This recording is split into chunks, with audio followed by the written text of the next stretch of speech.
Hello there. So what is Brussels foaming at the mouth about now? Oh, they might be forced to help Brexit UK out.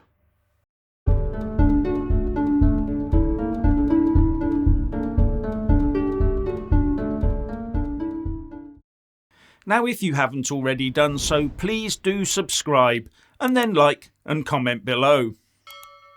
Now, I gather that the Eurocrats are none too pleased, as they are faced with the prospect of being forced to help their main friend and partner out. Yes, the EU could end up being forced to sell the UK cheap electricity. And it's all down to the small print in the Brexit trade deal that they signed with us. According to the Times, President Macron of France is pushing for an EU price cap on the price of gas used to generate electricity. And according to a confidential EU Commission document, that would lead to the UK benefiting from cheap electricity via the undersea interconnectors. And the EU would be paying for it. Oh dear, how sad, never mind. And further, it would lead to increased flows of cheap electricity out of the EU. Now, I will remind everyone that the interconnectors are there just for that reason, to make sure that everyone has access to the cheapest electricity available. So if the EU produces cheap electricity, anyone having a power sharing agreement with the EU will be happily draining the EU coffers. And they can't charge the UK any more than they charge each other because of the Brexit Trade and Cooperation Agreement. Marvellous! And predictably, the EU is looking for ways to sidestep this particular problem. But as the Ramonas are always telling us Brexiteers, if you sign up to a deal, then stick with it. Except they then try to pretend that using Article 16, which is part of a treaty, the withdrawal agreement, is somehow breaking international law, which it isn't.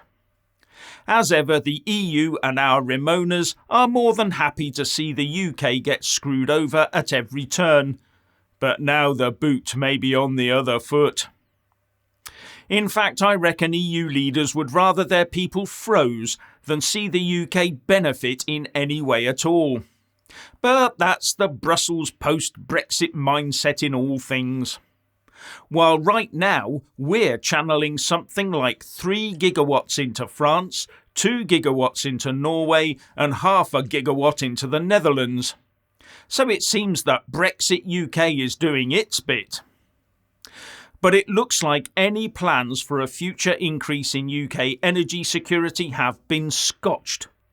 Because our new PM, Rishi Sunak, has stated today at PMQs that the environment part of the 2019 Tory manifesto that talks about a fracking moratorium will be followed. Much to the glee of the Green MP Caroline Lucas, who had asked the question. And doubtless this will reinvigorate the eco-loons in their bid to interfere in the lives of ordinary workers and commuters. So expect to see even more disruption and destruction. Now there's more trouble inside the EU, with a massive cost of living crisis raging inside the European Union. Yes, there really is one. It's not just the UK having a torrid time, even though the Ramonas want you to think that.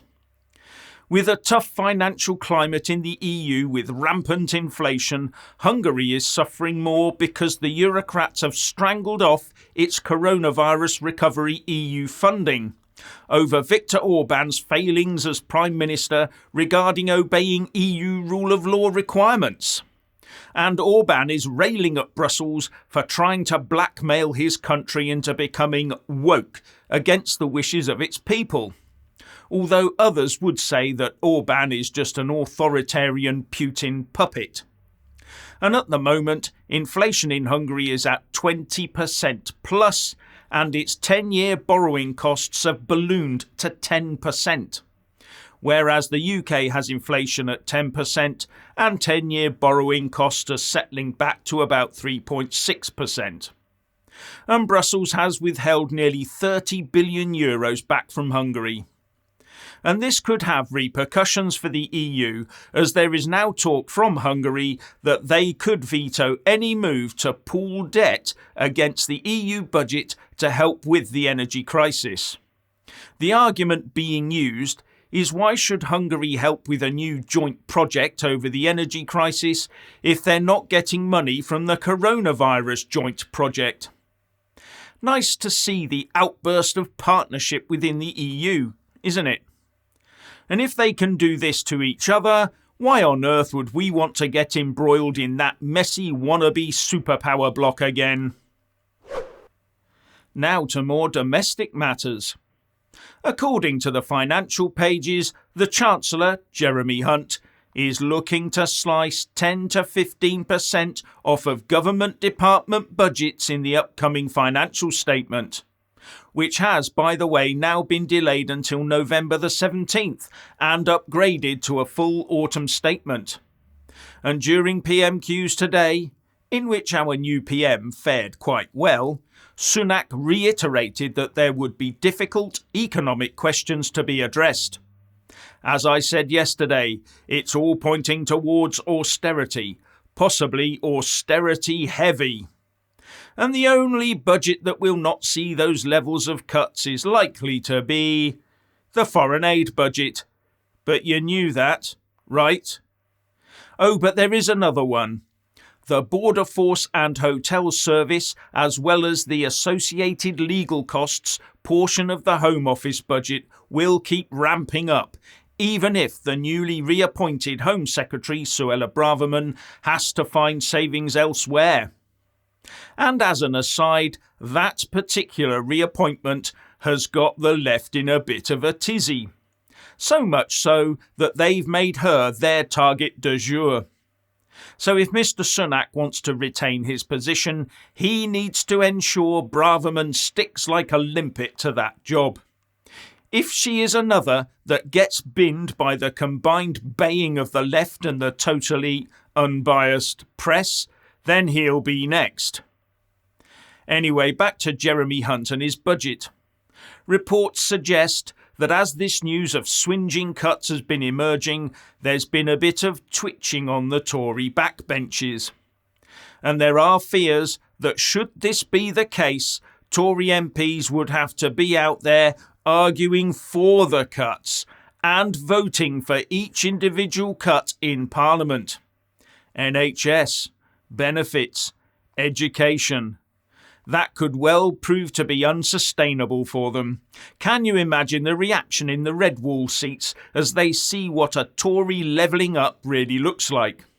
It would be Rishi-geddon. And it would mean the instant termination of any honeymoon period Rishi thought he might have. So no wonder they've delayed this financial package. It gives time for Rishi to work out how he'll sell it, I suppose. But how soon would the knives be out for him? How long before that serial plotter Michael Gove was out and about in the corridors of power, whispering in ears? Is this what Boris Johnson was waiting for? The complete destruction of his opposition as they go down like a line of dominoes? Well, I'm not so sure about that one. But one thing is for sure, the only hope any political team has now is to lay it on the line for the people of the UK with no political sugarcoating. It's funny how the Brits always rise to the challenge when the chips are really down and they know the real stakes. Oh, and make sure to stamp on any lying Ramona that claims that the UK is the only country in the world suffering and it's all because of Brexit. Tell them to scuttle off and take their euro with them.